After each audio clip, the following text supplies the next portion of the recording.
আসসালামু আলাইকুম, আশা করি সকলে ভালো আছেন। ফিজিও হেলথ বিডি-এর পক্ষ থেকে আমি স্বাগত জানাচ্ছি ফখরুল ইসলাম। দয়া করে চ্যানেলটি সাবস্ক্রাইব করবেন এবং ভিডিওটি আপনার কাজে না লাগলেও অন্যজনকে দেখার সুযোগ করে দিলে সে হয়তো উপকৃত হবে এবং আপনাদের শেয়ার সাবস্ক্রাইবের কারণে আমি আরও নতুন নতুন হেলথ টিপসের যে ভিডিওগুলো সেগুলো বানাতে উৎসাহিত হব।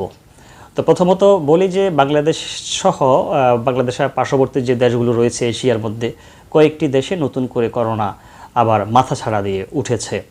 যেমন ওমিক্রনের যে সাব ভ্যারিয়েন্ট NB.1.8.1 সেটি আবার নতুন করে দেখা দিয়েছে, বা এটা নতুন একটি ভ্যারিয়েন্ট আবার এসেছে। করোনা 2019-এ শুরু হওয়ার পর থেকে অনেক ভারী ভ্যারিয়েন্টগুলো চেঞ্জ হয়েছে। একবার এক ধরনের করোনা বিভিন্ন দেশে মানে আক্রান্ত হয়েছে বা বিভিন্ন দেশে ছড়িয়েছে। তারই ধারাবাহিকতায় ওমিক্রনের সাব ভ্যারিয়েন্ট NB.1.8.1 এবং XFC এই ধরনের কিছু ভ্যারিয়েন্ট নতুন করে যুক্ত হয়েছে এবং বাংলাদেশেও প্রতিদিন পরীক্ষার মাধ্যমে 4জন 5জন 10জন করে রোগী পাওয়া যাচ্ছে, তাদেরকে চিকিৎসা দিচ্ছেন, আবার কেউ কেউ সুস্থ হয়ে বাড়িতেও যাচ্ছেন। আমাদের পার্শ্ববর্তী দেশ যে ইন্ডিয়া রয়েছে সেখানে প্রতিদিনে 5,000 6,000 করে আক্রান্ত হচ্ছে। তো সেটা একটা ভয়ের কারণ। এজন্য আপনি যখন বিদেশ থেকে আসবেন আপনি স্বইচ্ছায় সচেতন হয়ে সজ্ঞানে যদি একটু কোয়ারেন্টাইন মেনটেন করেন, সবার থেকে যদি একটু আলাদা থাকেন পরিবারের, তাহলে হয়তো ওদেরকে আপনি সেভ করতে পারবেন। এখন প্রশ্ন হচ্ছে এই করোনাটি নিয়ে নতুন যে ভ্যারিয়েন্ট এটা নিয়ে আতঙ্কিত হওয়ার ভাবার কোনো কারণ আছে কিনা। অনেকেই বলছেন যে আমি তো ভ্যাকসিন দিয়েছি, আমি তো টিকা দিয়েছি, তাহলে আমার নতুন করে করোনা হবে কিনা।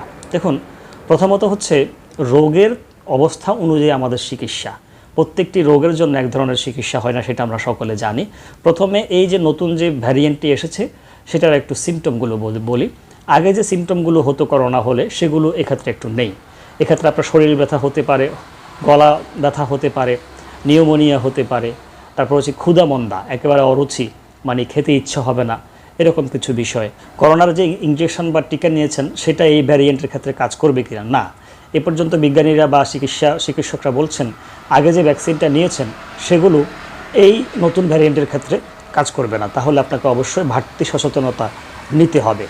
এখন আসেন যে আপনার যদি করোনা হয়, আপনি যদি সাইন সিমটম বুঝেন, সেক্ষেত্রে আপনি কি করবেন। প্রথমত হচ্ছে কি আপনি পরীক্ষা করবেন কি না সেটা একটু বলি। আমি অবশ্য পরীক্ষার পক্ষে না, যেহেতু করোনা ভাইরাসের কোনো ট্রিটমেন্ট এখনও আবিষ্কৃত হয়নি। হয়তো আপনি পরীক্ষা করবেন, পরীক্ষা করার পরে আপনি বাড়তি টেনশন নিয়ে চলবেন।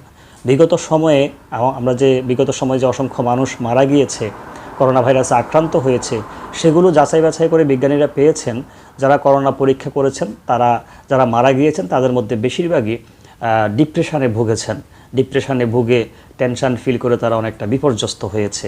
সো আপনি যদি চিকিৎসা ব্যবস্থা থাকতো, যদি কোনো ওষুধ থাকতো, তাহলে হয়তো পরীক্ষা করেছেন, ওষুধগুলো খাবেন, তাহলে ভালো হয়ে যাবেন। যেহেতু কোনো নির্দিষ্ট ওষুধ করোনার ক্ষেত্রে নাই, সেক্ষেত্রে পরীক্ষা না করে আপনি নিজ থেকেই নিজে নিজে কোয়ারেন্টাইন মেনটেন করেন, সচেতন থাকবেন, হাত পা বারবার পরিষ্কার রাখবেন এবং কি সবসময় আপনি মাস্ক ইউজ করবেন। যদি আপনি আক্রান্ত হয়ে যান তাহলে পরিবারের অন্য সদস্যদেরকে বাঁচাতে বা তাদেরকে আক্রান্ত না করতে আপনি নিজ থেকেই সচেতন হলেই মনে হয় এই জিনিসটা ভালো হবে।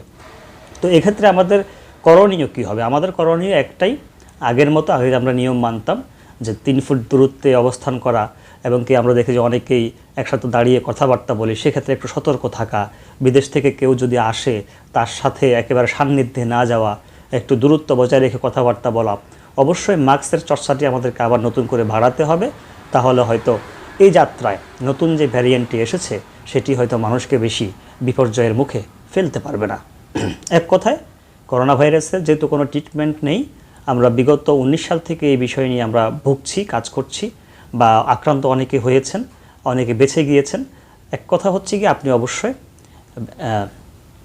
বেশি বেশি করে আপনি নিয়ম মানবেন, বারবার হাত ধুবেন, হাতে যেন কোনো প্রকার ময়লা না থাকে, এবং কি ময়লাযুক্ত হাত দিয়ে নাক কান এগুলো স্পর্শ করবেন না।